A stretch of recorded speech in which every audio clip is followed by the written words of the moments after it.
How would you say October 7 has changed? Has it changed? Has it changed how you look at the world? Do you look at the world differently now? It changed me. It changed everything about me. I have no clue how it changed my perspective. I do know that I still believe in goodness and humanity. As you guys know, Yes. you know, I still believe in people. That's what I stand for since I was born. I still believe in love and light. It will not change the way I perceive other people. It will not change the fact that I always want to listen to everyone's opinion and to talk with them quietly and peacefully.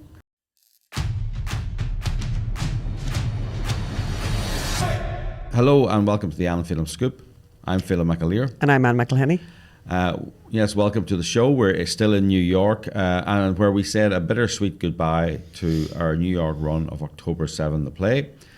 This isn't the last time you'll hear about it, hopefully. We have some very, very important plans for the play and we'll be outlining them and letting you know who you can help. And also on the show today, we have a very, very special guest.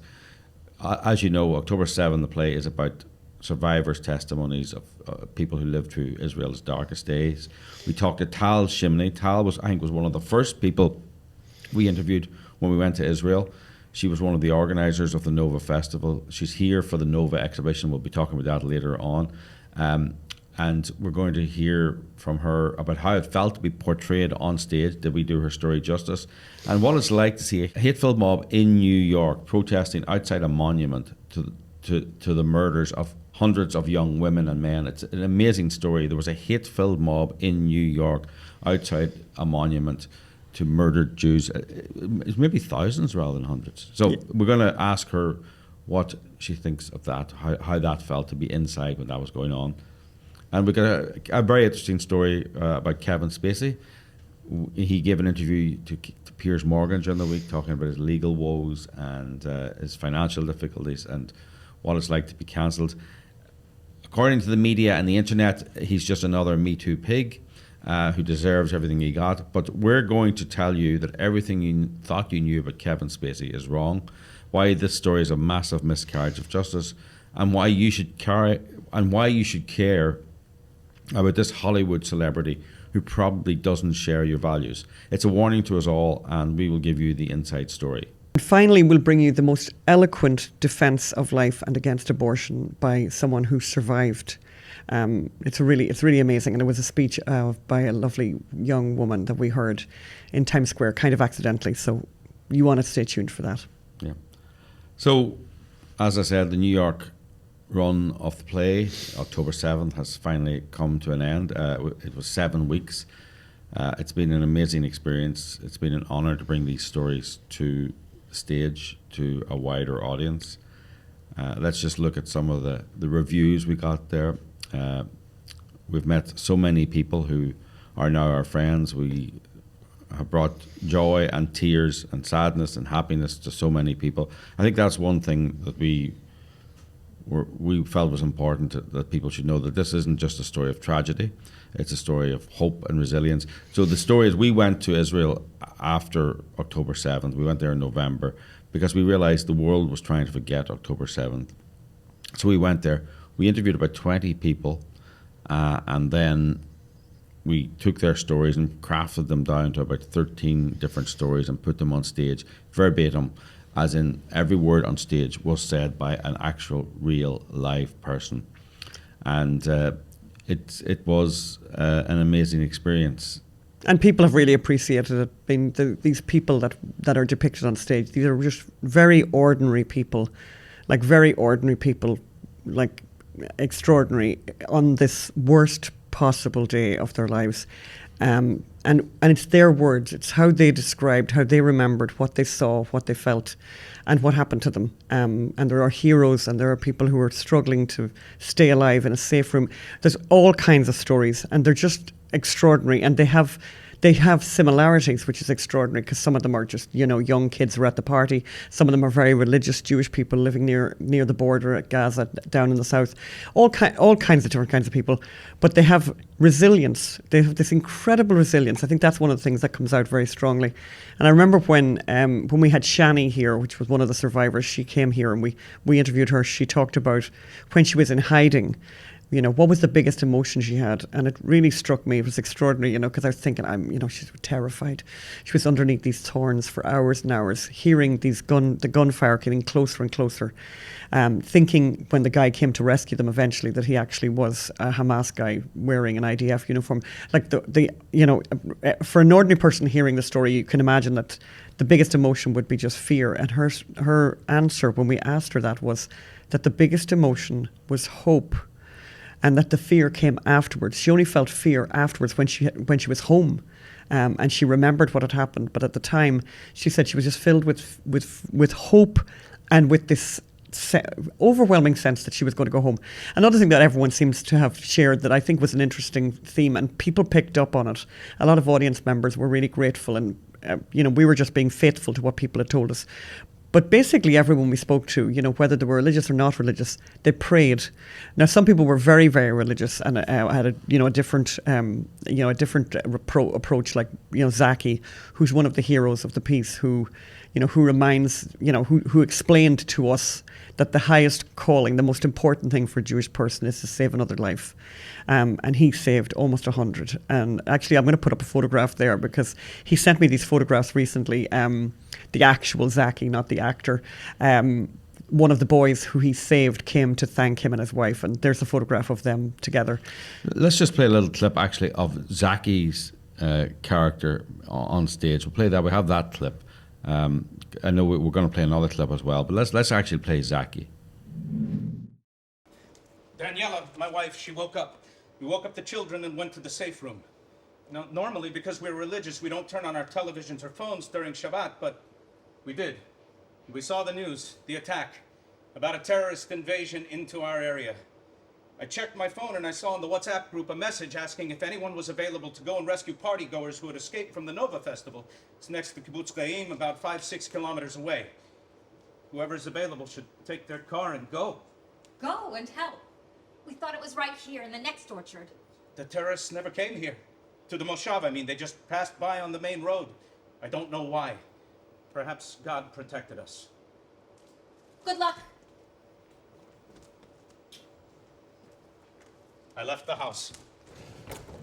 So I think 𝙤𝙤𝙤 was your favourite character, Anne, of the whole play, was he? Yeah, he was my favourite person that I think, it's very hard to say, and the minute I say that I start to think, well, I really liked. But I think there was something very special about 𝙤𝙤𝙤, that he had the clarity, I suppose, that, a lot of people say that they're religious, but when push comes to shove, maybe they don't put that as the first thing, but he realised and knew, really knew, at a very deep level, that the most important thing that he could do as a religious man, as somebody who, believes in God, who is a faithful Jew, that the most important thing he could do was save a life, and he saved almost 100. And he was just so clear about that. So he kept going back and forth in his van, stuffing these kids in, him and his neighbour, and driving them to safety. There's a photograph, actually, that we have of 𝙤𝙤𝙤 with the kids all stuffed into the back of the van. And, and he made, and he said, maybe people will learn something about people who were very religious, the Jewish people who were very religious, and what's really important to them. So the other thing that I think that's very important and that came out, and I think people were relieved, because some people were kind of scared coming to the play because they thought, oh God, this is going to be really frightening. But actually, there's humour. There's a lot of humour in the play, actually. And yesterday's performance, we had the last performance just yesterday. We're recording this on Monday, and yesterday, it was all very powerful, very, very emotional. The cast were distraught and bereft at the prospect of not being together for, they loved each other. They really, really loved each other. They have an amazing bond, I think, which will last. But I think that humor, so the audience were just so there for everybody yesterday, and we had a packed house, and they laughed at things, by the way, that I hadn't even kind of seen the humor in prior. But I want to play another clip now, and it kind of brings in that, you know, that duality of the fact that there is this humor, but also, you know, obviously the fear and this and the nightmare of what people went through. And this is 𝙈𝙘𝙀𝙀𝙀. This is 𝙈𝙘𝙀𝙀, and who we met. I think he was the first person we interviewed. yeah, I think he's the very first person we met. You're right. He came to the hotel, and we recorded his interview there. And he's played by Nathan, who is just a wonderful, wonderful young actor. And this is Nathan's debut, off-Broadway debut. So it was his first time.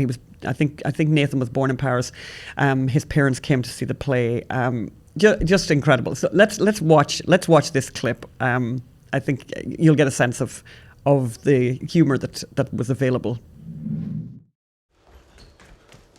Lolly helped me navigate. Okay, turn right. No, don't go over there. There's birds flying from the trees. They're shooting people over there. Okay, go between there. Take a left here.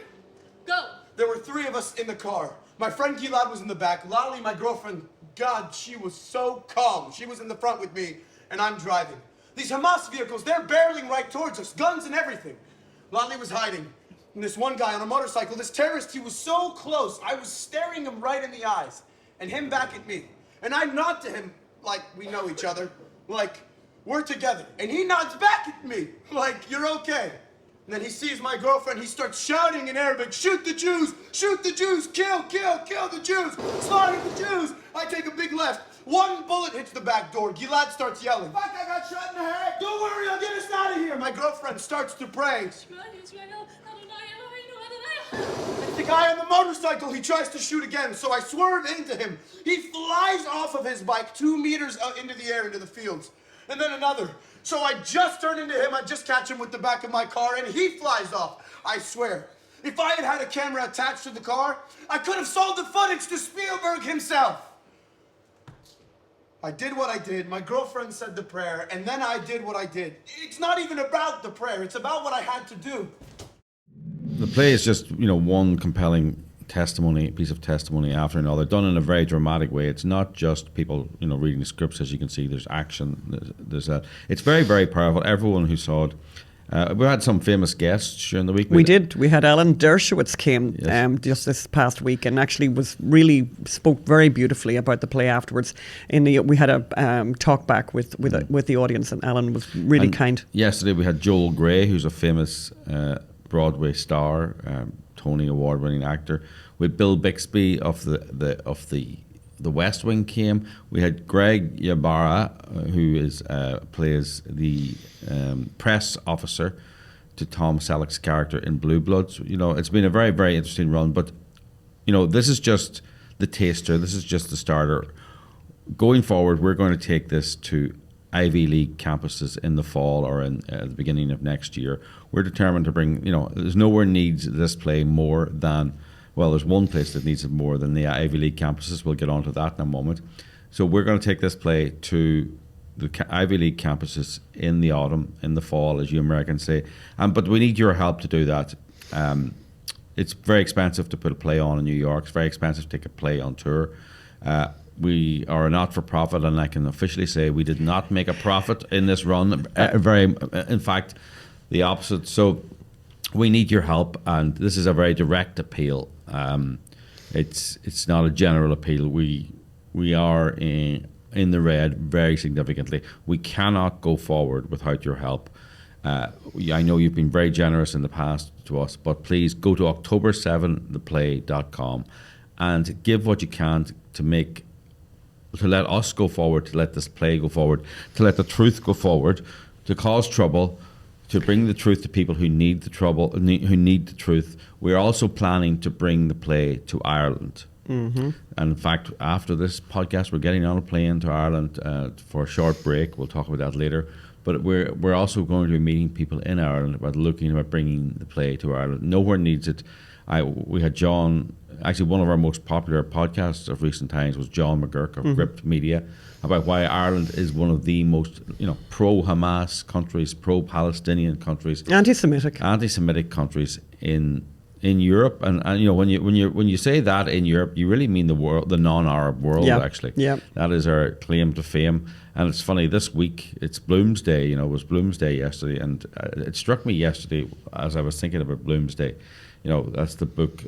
That's the day celebrating James Joyce's Ulysses. And you know, Joyce talked a lot about how Ireland, you know, devours its young. Ireland is the old sow that eats its young.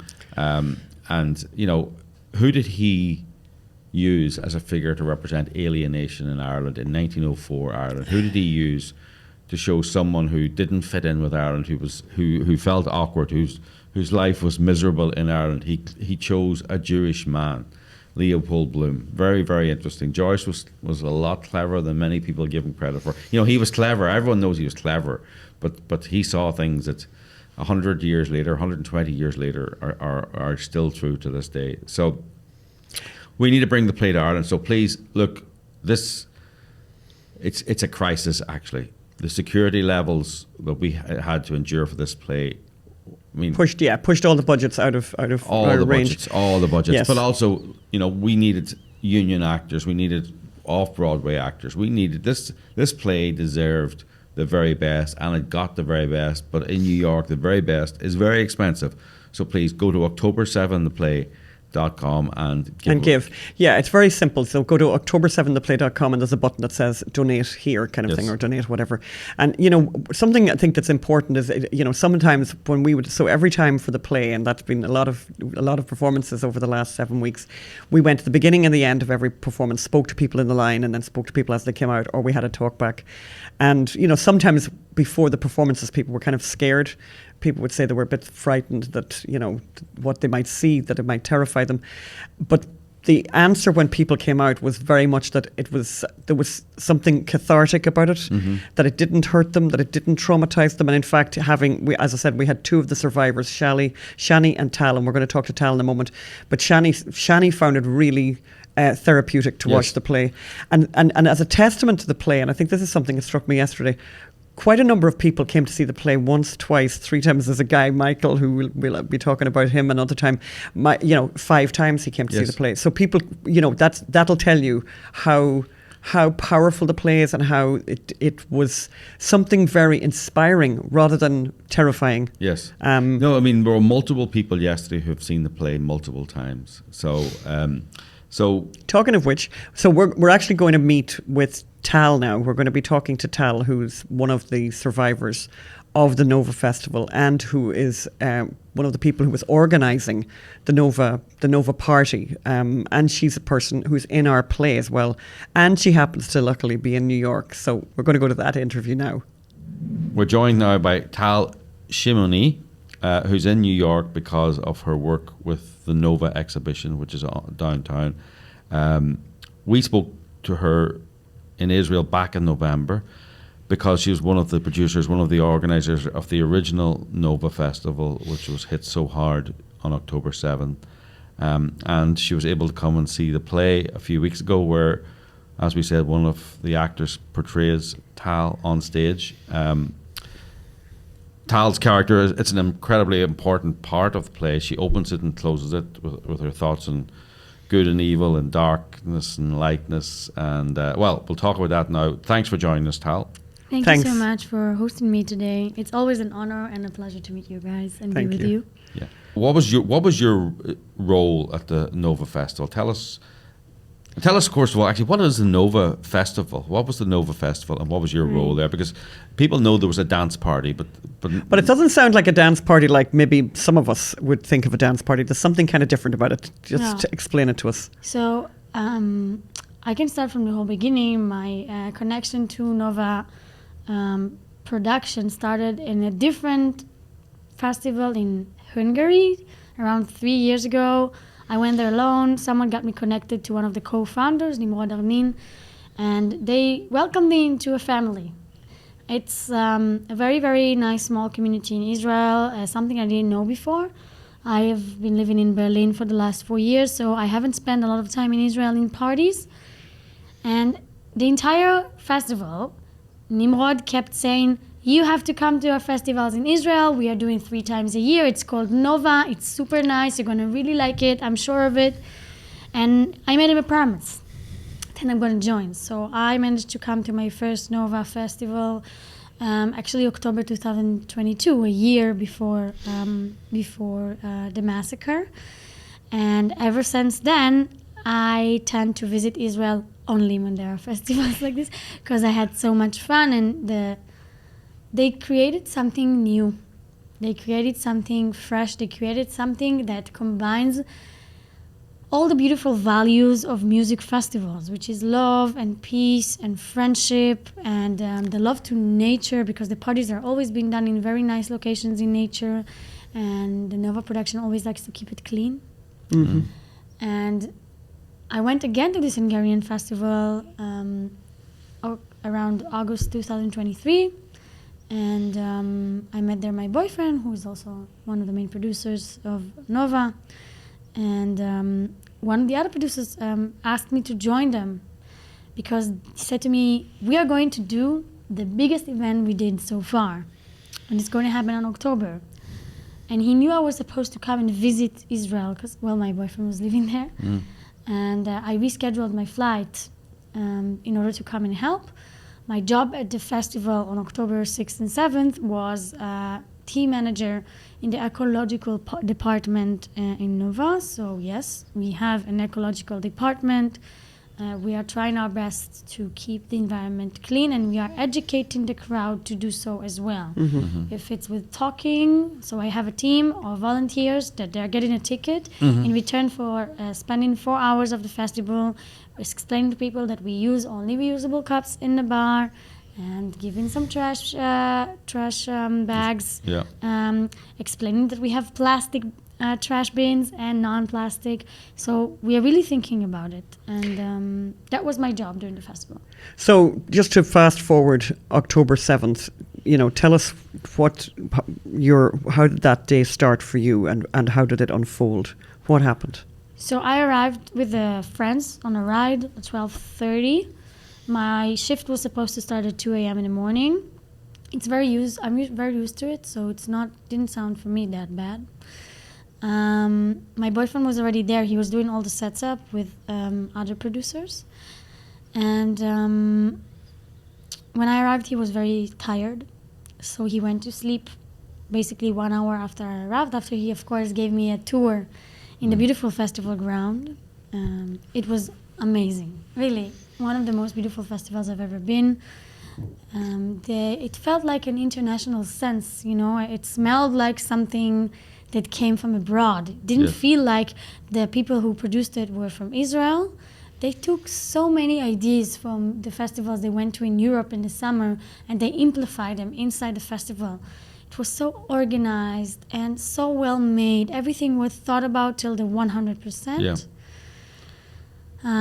Fast forward around, there was a technical issue with the main dance floor, so the music there started only at around 4 a.m. I remember people running in joy towards the the main dance floor. And I always have that thought in my brain, who would have thought that we would run away from the same dance floor 2 hours after that? Only 2 hours. And where were you when everything started?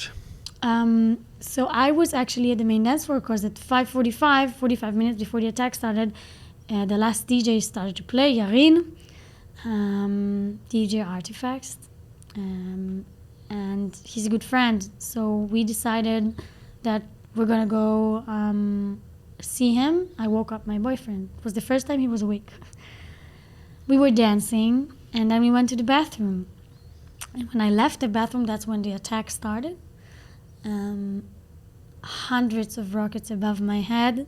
Now, if audience will look up to the ceiling, they can take maybe 3 times a normal ceiling room. If you would look up to the sky and you would think about rockets, a lot of people think it's very far away from your head, but it's not. It's quite close. It's around 10, 15 meters above your head.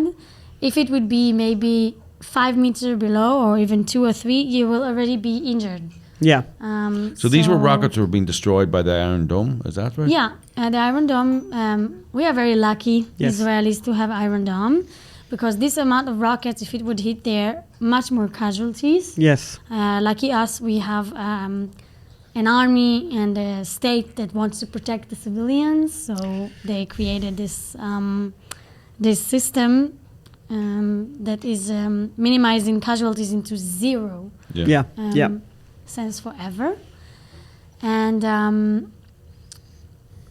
when it started, the first thing that happened is that I got a panic attack because, well, I was not used to it. I haven't been in Israel for a very long time.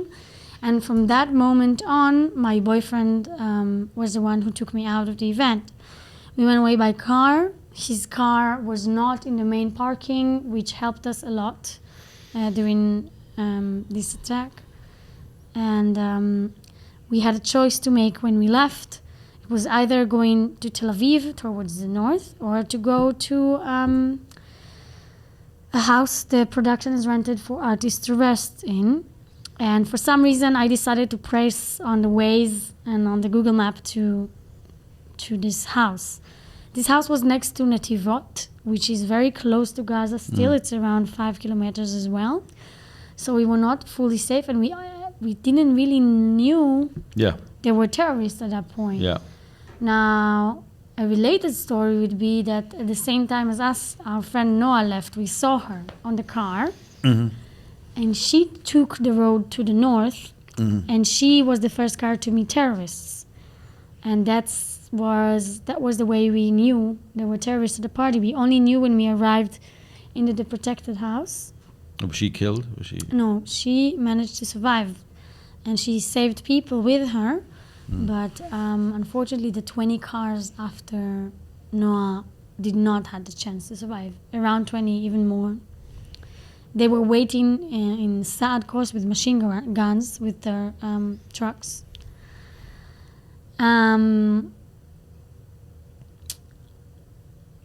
We spent a day hiding from terrorists in this house. And very soon in the morning, we realized that this attack is bigger than what we think, because we started getting a lot of phone calls and messages from our friends about what's going on in festival ground. And we became basically the first improvised war room on October 7th. I remember this. And when we posted our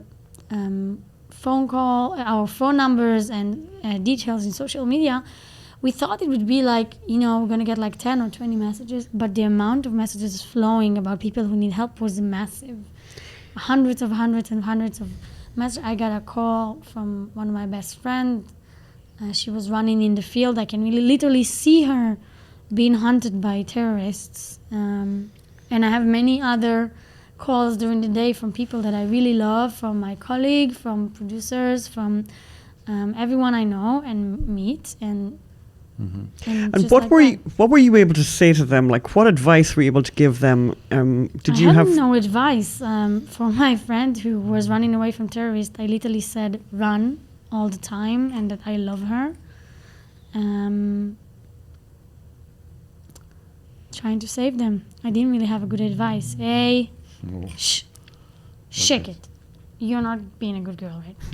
Kelly's unhappy. Usually she's very happy and calm. I don't know what's going on. Maybe she doesn't like Irish people. Maybe that's it. No. Maybe, yes. I think I remember at the in the play, and we'll get to the play in a moment. The last your character ends the play, and you say you went to 40 or 50 funerals of friends. I lost over 15 friends. And I went to many funerals, not to 40 or 50, lucky me. But it's only because we just couldn't go to all the funerals of everyone. My boyfriend lost much more friends than me. And at some point we chose to stop going because we just couldn't handle it anymore. The body has a limit. I collapsed. After a funeral of 2 good friends of mine from home, I collapsed. I couldn't deal with anything anymore. And the only reason I'm back on my feet right now is basically the Nova Foundation and the Nova community. Like, this community saved my life in many ways. You already met me after having around a month of having a job or anything like that. But in the first 3 weeks, I was a mess.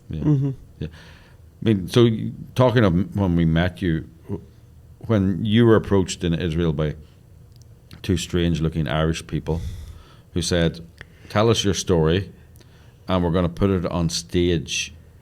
Using your words. Yes, using your words.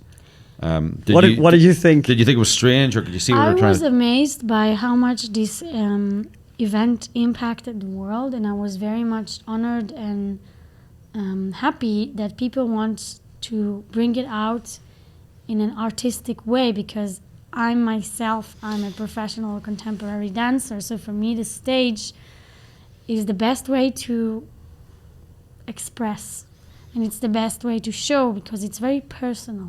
I was surprised, but I'm pretty sure that, like, I don't know if I think you saw, it was a mess when you guys came the first time. There was no room to do it properly, and I was in the middle of a work day, of a community day that was very big, and I stopped everything and talked with you for around an hour, and I just remember it was just one of the things that I did at that time. I was just, every time someone who spoke English wanted to hear the story, they were just sending them to me. So for me, it was like a bit robotic. Yes. At that point. I was not taking a lot of effort or thought to it. I was just thinking about all the other stuff I have to do. Yeah. And I think it's also because at that point we were still, most of us, in survival mode. Yeah. And we were still like not fully understanding the great loss that we experienced and the trauma that is like keeping us awake at night. We had nightmares, and we understood it was because of it, all of us. Yeah, I mean, I talk about myself. I cannot hear loud noises. I have some stuff that I'm not okay with. And at that point, for me, it was just another stuff to do. I was very happy to hear that this thing will go to Broadway, because I know how much impact these kind of things have. So, yeah. So you fast forward. We interviewed you twice. I remember the first time, you were right. It was an hour. It was difficult. It was chaotic. And then we went back and interviewed you the second time. Isn't that right? We went back. Yes, yeah, we went back, and I think we did. Yeah, because I remember you had written out something you wanted to say. It was like a speech. Oh, yeah. Yes. I don't know I think it was the same time, but maybe in a different place. It wasn't a speech. It's just something that I wrote down after what happened, about the relationship of love and hate, and light and darkness. Yeah, and it finishes. It ends. We chose that. It was so powerful that we used it as the last. To end the play. So, what was it like to see your story on stage, and what was it like to see an actress portraying you? Any thoughts on that? It was funny. I think for me it was like, I think it was the first time that I realized that this thing is so big that people will actually play the role of me in a Broadway act or a movie, or like I started to understand, okay, well, I think this story is kind of like unique, or something that didn't happen to a lot of people, so it's been brought out there to the world. And I was very happy that the end of the show was the words that I chose to tell you guys about dance and light and love, because that's actually the best way to describe the Nova community and the people that I am surrounded with for the last 8 months. And that's kind of a good segue to the fact that you're here in New York, and the reason that you're here in New York. We're obviously delighted that we were able to have you come on stage and everything and say hello to everyone. But you're here because of the Nova exhibition. Yeah. Can you tell us what is the Nova exhibition? So around 2 months after the event, we put everything that was on site, on ground, all the tents of the dance floors, all the market, the market little stands, we put them all in storage. And then Ilan Facto, the main producer of this exhibition, he came with an idea to just show it to the Israeli people. because we had this feeling that they don't understand who we are. Yeah. And we wanted to find a good way to memorize the people we've lost. So we just took everything, of course, in a very good production way, because, well, Yes. we're still producers. Mm-hmm. They just came up with this idea of like putting it all up together as an exhibition. And in Tel Aviv, it was there for 1.5 months. We realized how impact it has all over the world, because people from all over the world, like parliament members and prime ministers and like the parliament members of Israel and every consul and ambassador that is in Israel came to see this, because they felt like they have to see what was happening there. And the monuments were so real. And it's an immersive exhibition. It's not a museum. We want people to touch things, Yes. to Yes. feel, to smell, because it was an immersive experience for us, and that's what we want people to understand. Yeah. It's really powerful. And then one of the visitors were Scudder Brown and Joe Taplet, and they both just said to us, this is the biggest massacre happened in the history of music festivals, and that should be the main story that is being told about October 7th, and that should be the thing that we're taking out to the world to explain what happened that day. And then they decided they want to bring it here, to the US, to New York. Yeah. I mean, it's kind of, our play is verbatim. That's, your exhibition is verbatim in the sense that everything that's in that, it's like a warehouse, is actually from, it's not a recreation of. So in the video you can see Hamas terrorists shooting up the portaloos, the portable toilets with their machine guns, and you have taken the actual toilets and they're there. There are flip-flops lying around, there are tents there. These are actual. There are burnt out cars. One of my friends, she's one of the tents there is her tent. Oh, God. It's her personal tent. Yeah. Yeah. And like the bathroom for me, the first time when I saw the bathroom, that was the last place I've been in the festival before everything started. I broke. It was for me I was like, wow, this is the first time I realized I was saved from death. Yeah. Because the last place I've been is full with bullet holes. Full. And people are saying, is this real bullet holes? They're too small or stuff like this. And I'm just like, well, I've been a shooting instructor in the army. I know how they look like. Yeah. And, they only took the things that were not too horrible to witness because they were full of blood and stuff like this. And you just say to yourself, if this is how the light things look like, imagine what's going on with all the rest. Yeah.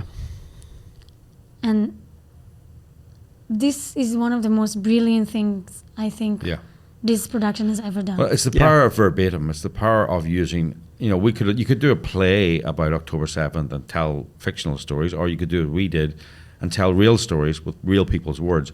And you could do an exhibition of the Nova exhibition using drama or using, recreations, but to use the actual tents. And I saw a clip, some woman turned up, and there's a place where all the abandoned... There is a lost and found inside the exhibition, and it's a lost and found of personal stuff. Yeah. And you have, I know which video you're talking about.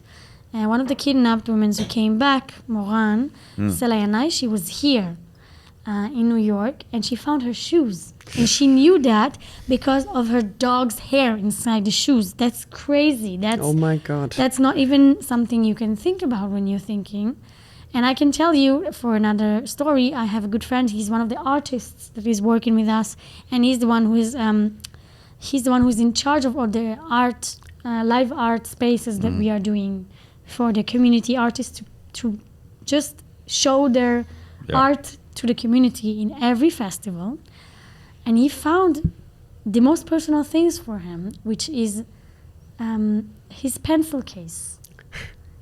Yeah. And when you think about it, for an artist, his pencil case was left there. Yeah. And it's, for me, like in the beginning, we also did it because we thought it would be a good way to attract all of our survivors to the lost and founds. Yeah. Because we didn't know how to get them to take all the things. We used to put them in the community days in this tent, and nobody wanted to get close to there. Yeah.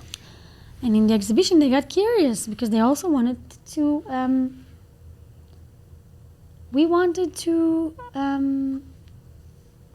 confront with what happened. Yeah. Yeah. Talking of confrontation.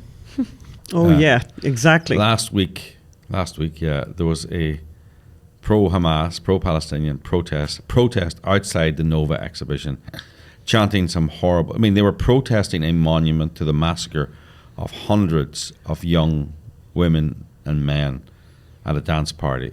Were you in the building at the time? Unfortunately, I was. Sorry, say that again. I was. Unfortunately, you were. I was. Tell us what that was like. Well, first of all, the ironic is that they were chanting that this exhibition is, I don't know, something like Zionist propaganda, I don't know what, something like that, while I was telling the story to people, my story, my personal story about my own life and my own human experience. And when you are doing something from a very pure place of memorizing your friends, and you know, this exhibition is done for two reasons. The first one is to memorize our friends and to tell the world what happened. And the second one is to get as much help as we need for the survivors that are still alive, for the families of the victims, for the families of the hostages, and for the hostages themselves that are coming back. And we are doing everything in our power to help this community get together. And this exhibition is helping us to get as many sources as we need from worldwide. And sitting there, hearing the drums outside, seeing flags of Hamas and Hezbollah, I was feeling attacked again. I was in a panic attack for like a half an hour. It took me a while to get over myself. But then I got really angry because, you know, I'm saying this a lot. I'm willing to speak with whomever is willing to listen to me. They just don't want to listen. No. Yeah. And the thing is that every person that I did manage to speak with and listened understood that this day and this experience is nothing we can put labels on.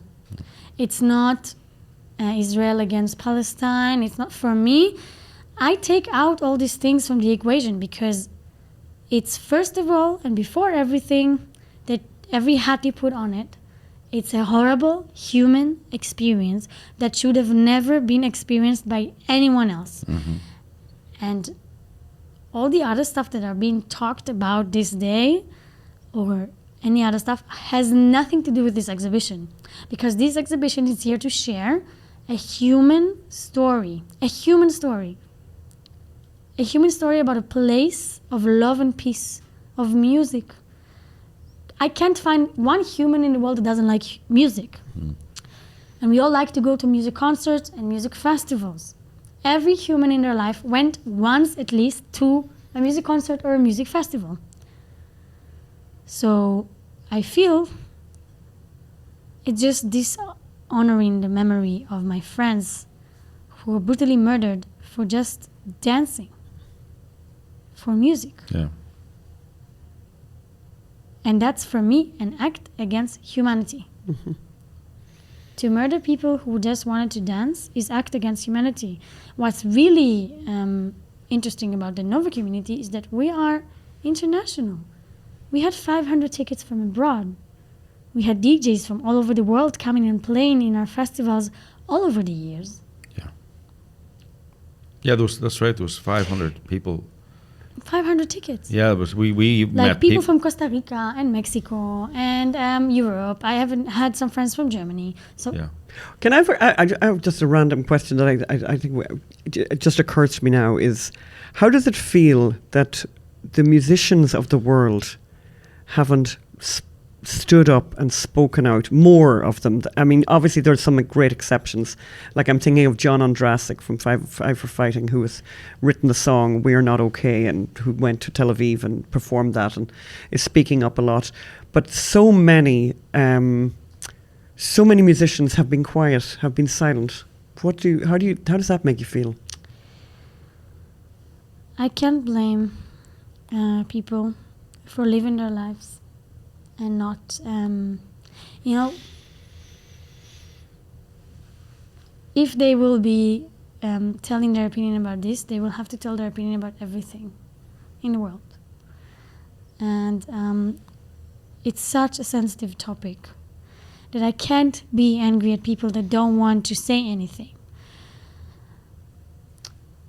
But a lot of those same... I'm fighting, you know, the thing is that the only thing that I feel like should be said is when there is anti-Semitic acts being happening around the world because of what's going on right now in my country, this very unfortunate and bad war that is not helping anyone.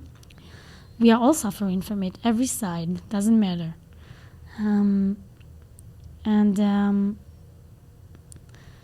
I feel that the only thing they shouldn't be silent on is stuff that other people were silent, and then a very big massacre happened around 100 years ago. So for me, I want people to not be silent when there are anti-Semitic acts happening. But I seriously can't, I don't feel like they have been taught enough about what happened on October 7th in the festival. Yeah.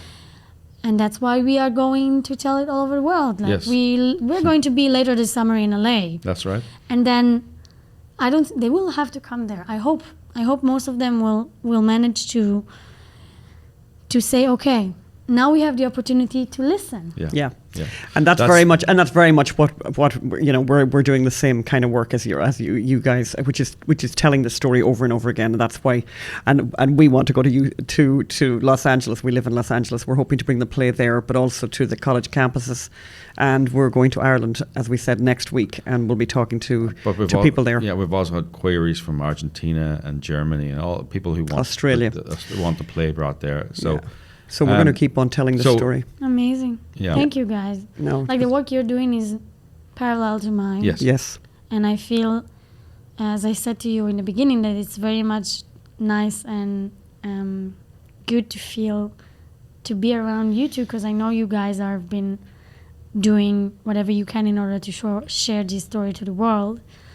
You're doing it in a different way than me, of course, and I feel it's always great to meet people that wants to spread light and love and truth into the world. And so, yeah, I want to say thank you from the name of me and for all the Nova community, because it's a big part of your story. Yeah, it is. It is. Well, it's a big part of that day. But I feel you're honoring the memory of my friends. And also, I think one of the things I said also on stage that day when I was witnessing is that you're also honoring a memory of one of the greatest hero in that day, which is 𝙈𝙘𝙀𝙀. 𝙈𝙘𝙀𝙀 is a civilian that decided he's going to rescue as many people as he can. He did it for almost 72 hours before he was murdered by terrorists. Yes, Leon from Gadara, as we call him. Yeah, Leon saved many of my friends. Many of my friends were saved by Leon. Yeah, we're very proud of the fact that we have Leon's story being told, and that's very a much representation of so many civilians that were saving people that day. Yeah. Some of them are not among us, and some of them are heroes that are living quietly their lives next to us. That's crazy. Like Zaki from Patesh. Yes, and 𝙈𝙘𝙀𝙀. 𝙈𝙘𝙀𝙀 saved hundreds of people from the party. He came to the exhibition the other day and he met there one of the people he rescued. Oh my God. And that was a beautiful moment. Yeah. And she was sweet. Her name is Milette, and she bought him watch as a gift because he gave her time. Oh my God. That's such a beautiful act. Wow. And I was so proud of her for being so sensitive. Oh, wow. And And we had Hirsch Goldberg's auntie and cousin came to see the show the other day. It was such an honor to have them and to remember all of them. Yeah. Hirsch needs to be back home. We need Hirsch back home. Yes. All of them. Yeah, all of them. Many. They all need to come home. Yeah. Yes. How would you say October 7 has changed? Has it changed? Has it changed how you look at the world? Do you look at the world differently now? It changed me. It changed everything about me. I have no clue how it changed my perspective. I do know that I still believe in goodness and humanity. As you guys know, you know, I still believe in people. That's what I stand for since I was born. I still believe in love and light. It will not change the way I perceive other people. It will not change the fact that I always want to listen to everyone's opinion and to talk with them quietly and peacefully, which I do a lot, actually. When I'm back in Berlin, I always talk with my friends, and some of them don't share the same opinions as me, and that's fine.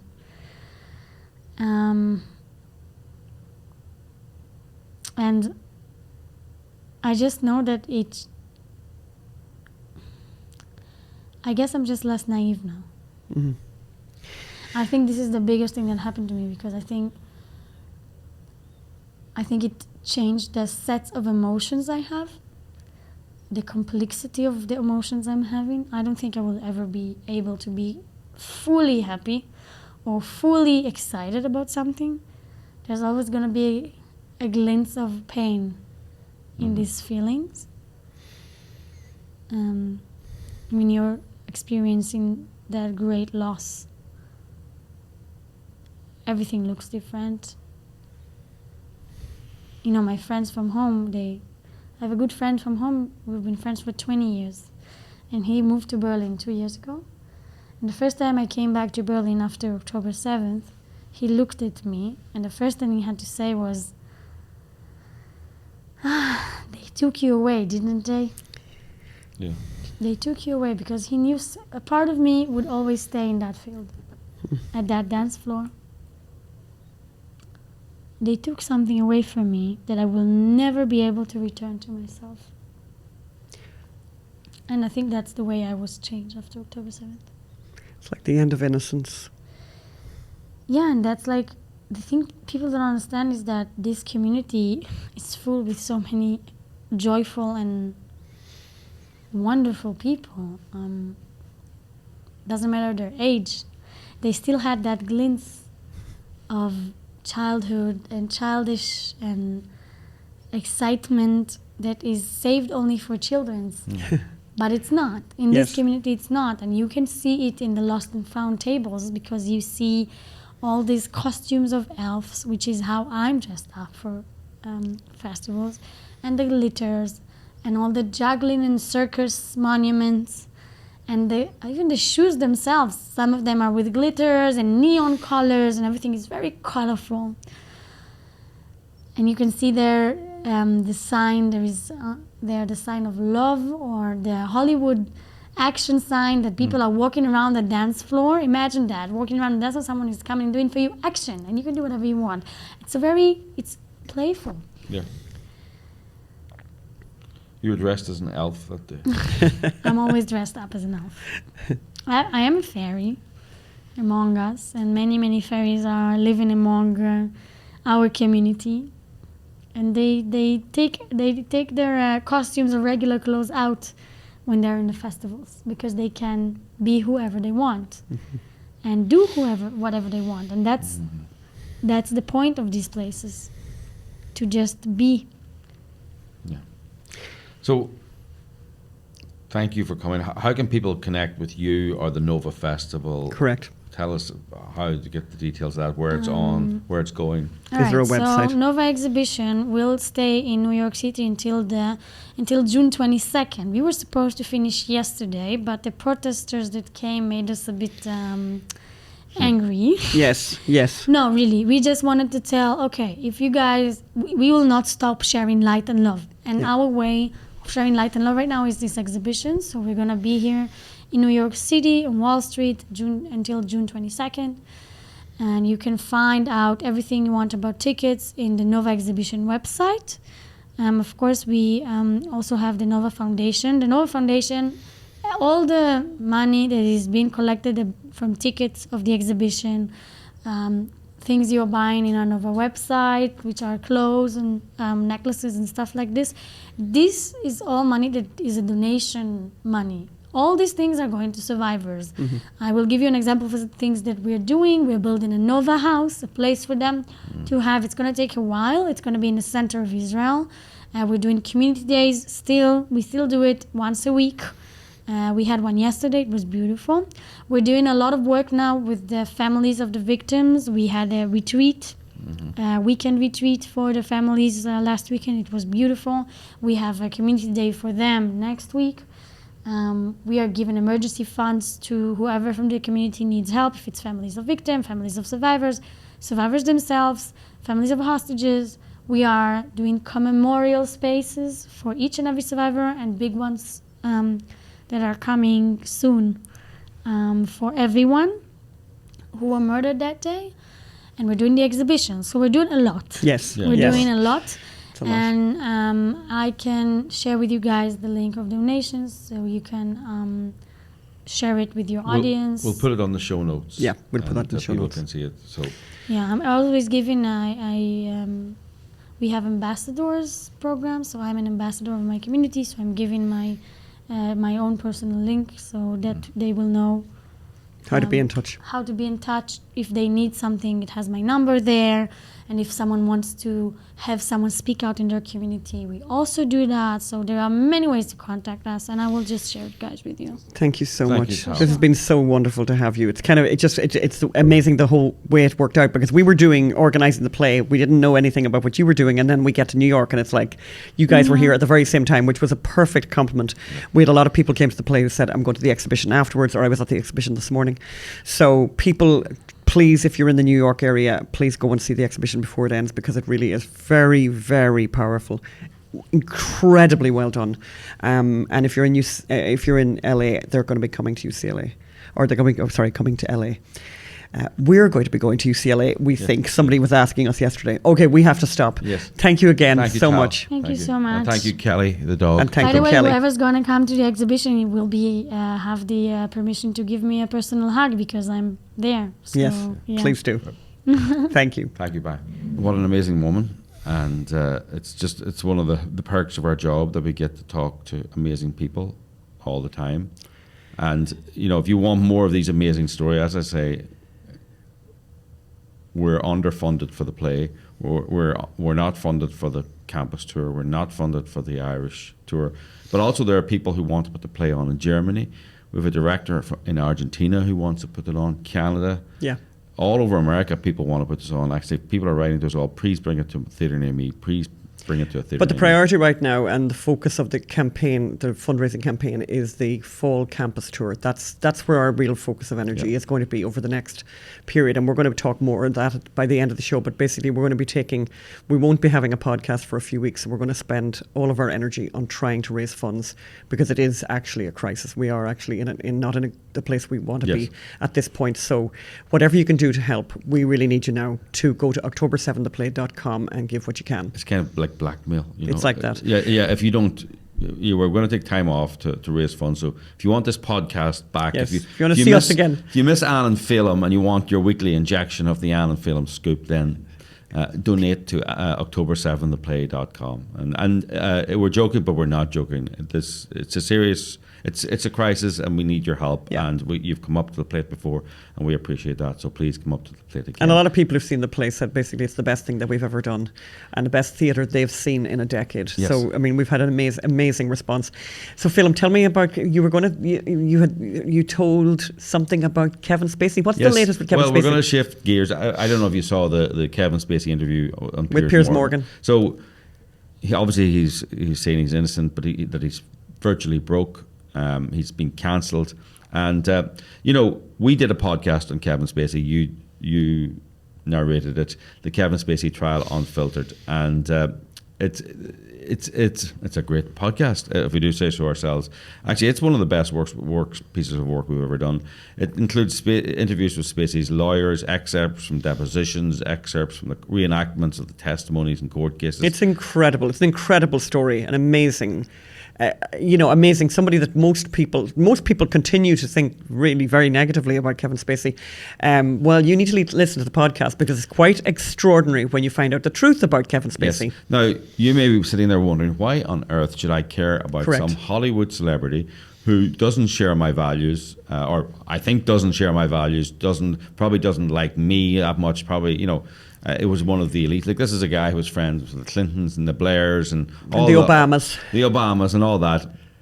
But it's very interesting. Due process is for our enemies as well as our friends, as we know with the Trump trials. And in fact, very interestingly, the legislation that they changed that allowed Anthony Rapp to go after Kevin Spacey, that then allowed 𝘼𝙤𝙤 𝙤𝙤𝙀 to go after Donald Trump and try and extort him for money. So they will change legislation. They will make due process weaker to go after someone we don't like, and then turn it on our friends.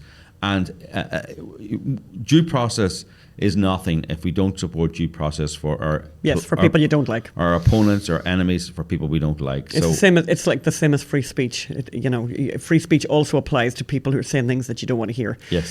Yes. So, just to recap, since about 2017, dozens of men, dozens, I would say, have claimed. Oh yeah. Kevin Spacey, sexually harassed or assaulted them. But none of these allegations have ever stood up in a jury trial. And not even stood up. Some of them didn't even make it to court. Yeah. Right. They fell to pieces immediately. Yeah. It's rare that you have a public claim of a very, very serious nature that ends with the accuser refusing to speak because he may be charged with perjury and tampering with evidence. That's what Kevin Spacey's up against. His own accuser was basically withdrew the claim after he was told he may be charged with tampering with evidence and perjury. So we're going to kind of slightly walk you through why two of his jury trials fell apart. The first one was in New York in 2017, where Anthony Rapp, the actor who is in Star Trek and was in Rent off-Broadway, brought charges against him. And then the second was a criminal trial in London, which was brought by 4 anonymous accusers, because you're provided lifelong anonymity in the UK, even if you're proven to have lied on the stand, as some of his accusers were. Yes. So, as I say, we're doing this because mob justice is wrong. Due process is right. It doesn't matter. And if it can happen to Kevin Spacey, who was the darling of the Hollywood left, it can happen to you. And that is it's coming for you. So we need to stand up for due process. So all of our reporting, you can go actually to our podcast, Kevin Spacey Trial Unfiltered, or our Substack. A lot of these articles are on Substack. We've got Substack now, stories.io. And I will be, myself and Anne and Virginia, will be filling our Substack when we're off with various articles and thoughts and meanderings. So you'll still get your little dose of Anne and Phelim if you need your little top up. If you're getting the Anne and Phelim shakes, withdrawal symptoms, you can still go to the Substack stories.io. But so Anthony Rapp accused Kevin Spacey in a 2017 BuzzFeed article. Remember that name, BuzzFeed article, accusing him of assaulting Rapp at a party when Rapp was 14 and Spacey was 26. They were both performing in different Broadway plays. The party was very late at night, and for some reason, Rapp's mother let him walk through 1980s New York. Yeah, already this sounds a bit strange, to go to a party of an adult actor who she had never met. But anyway, Rapp says he went to the party. It was a bit adult, all these adults. He went off to a bedroom, watched TV, and you remember the show, lay down, woke up, the party was over, and Kevin Spacey was looming in the doorway, came up, assaulted him, jumped on top of him, lifted him up like a bridegroom, threw him on the bed, wriggled on top of him, and he wriggled away, and that was the assault. However, discovery is an awful thing. And it works both ways. So Rapp sued Spacey, and Spacey had to hand over all documents, all phones, everything. Mind you, not that there would be any. And in the first... But don't forget, this is the 1980s, 90s. And there's no phone, who would have records dating back then? And in the first case I think we've ever heard of where hoarding became, a real benefit in your life. That's right. This was where the whole hoarders, the whole negativity about hoarders has been, completely exploded by this story, because it turns out that Kevin Spacey is a massive hoarder, and by being a hoarder, guess what? He had incredible evidence that completely exonerated him. Yeah.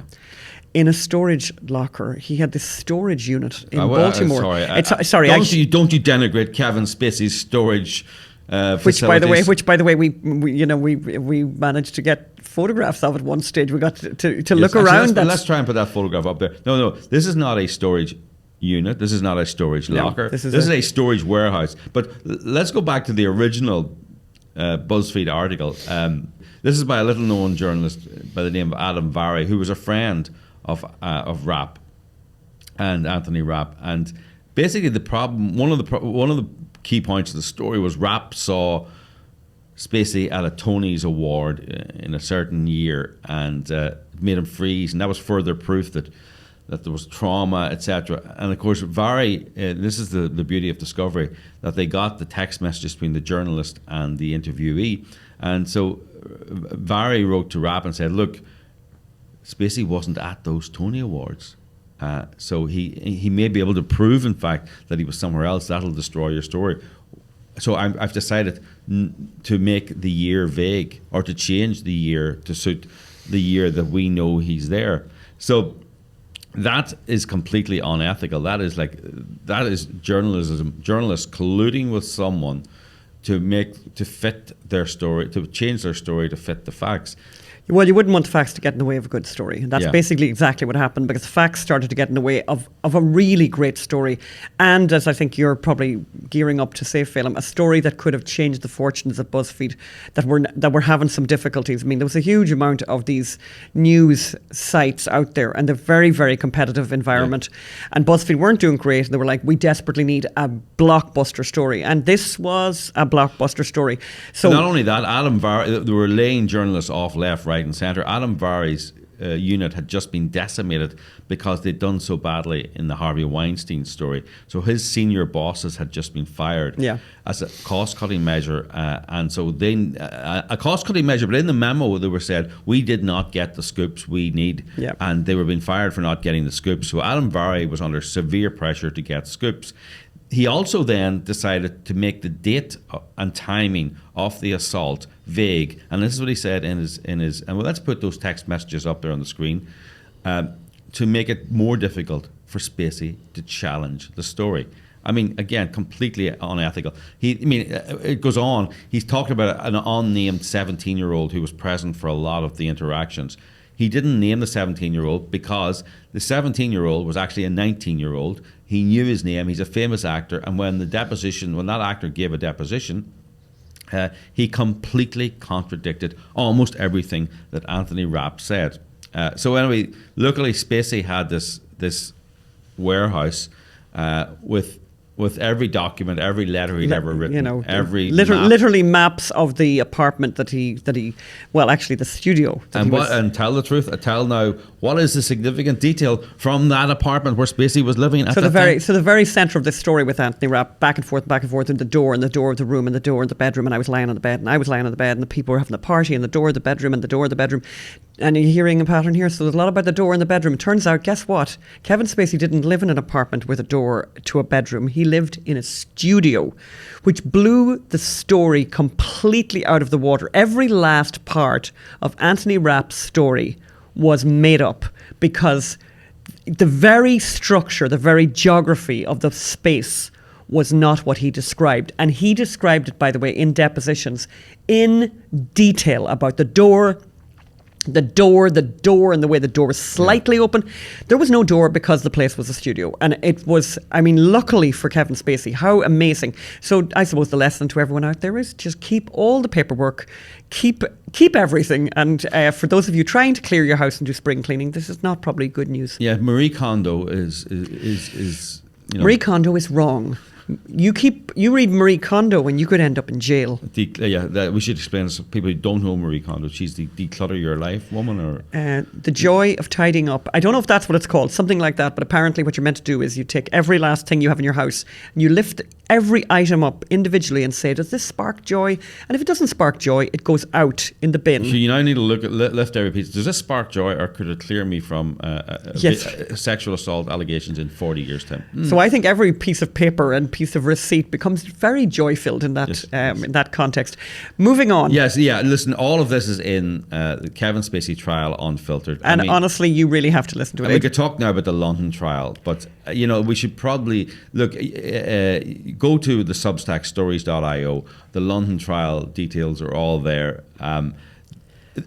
Funny, there's something that I'm just going to talk about the opening arguments of any trial. When you hear the opening points by the lawyers, you think. Well, I remember we were in every day of the London trial, and I remember after the prosecutor's opening, I was thinking, well, oh my God, we're done. Yeah, he's history. Our podcast is going to be disgraced because Kevin Spacey is obviously guilty. Yeah, I have never seen allegations melt away. They were chased out the door, down the street, across Buckingham Palace, into the mall, down the Thames. Yeah, I think we got the picture there. But yes, I mean, it was, and as Film says, those opening arguments are always very compelling. But then it's like you watch as it gets stripped away by the defence. In this particular case, very brilliant defence. One of my favourite moments from the defence was at the end, and the summing up by the defence lawyer. Of course, it was all in London, and it was all very correct, and they were wearing their wigs and all of that. He was Sir Buffton Tufton. And all very, very posh. And the guy, and I can't remember the name of the defence lawyer, fantastic guy, defence barrister, who said,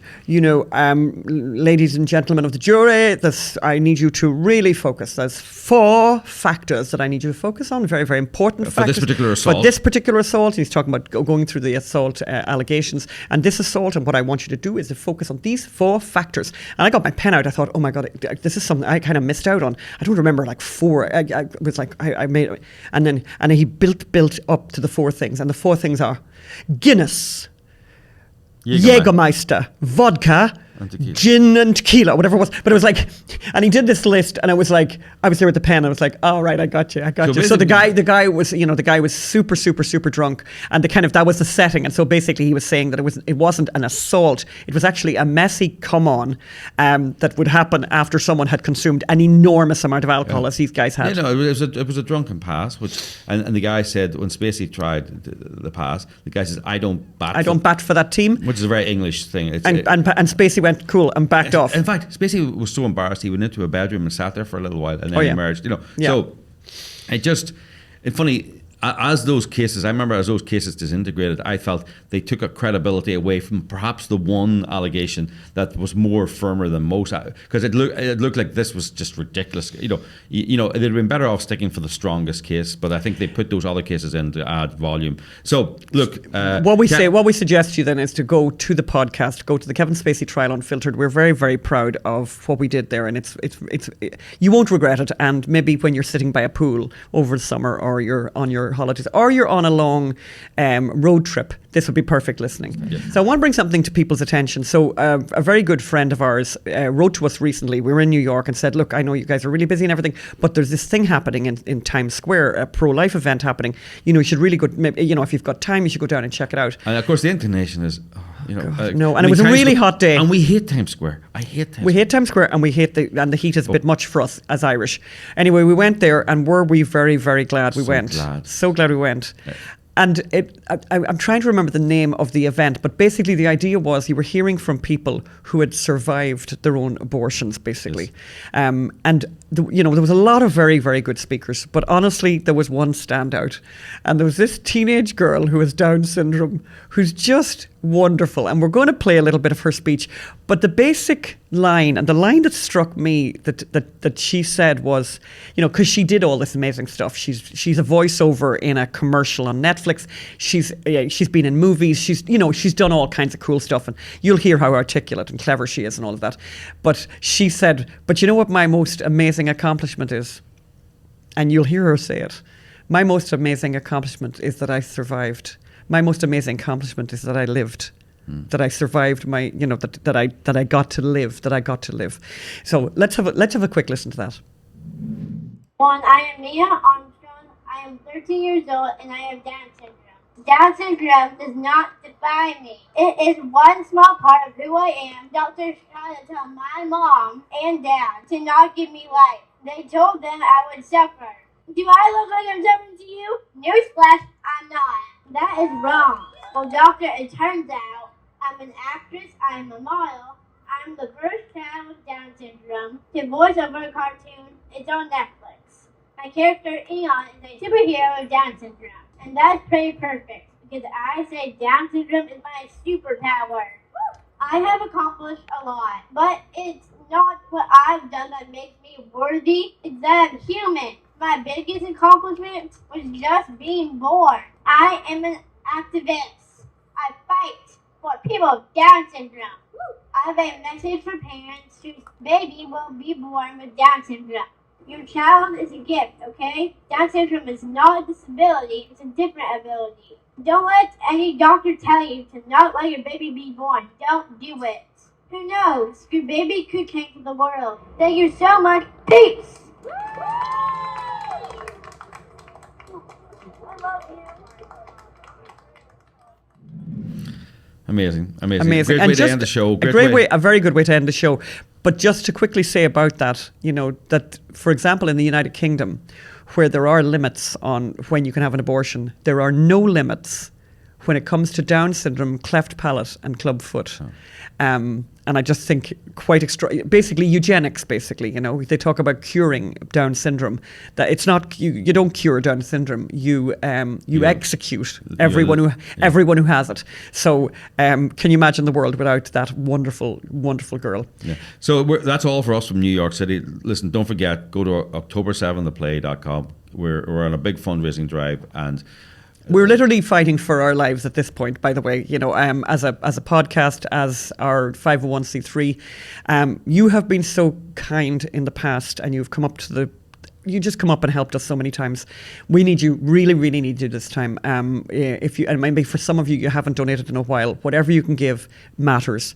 And you can go either to October7theplay.com or you can go to unreportedstorysociety.com. We'll have all of those links up in the show notes, and they'll also be in the letter that you're getting.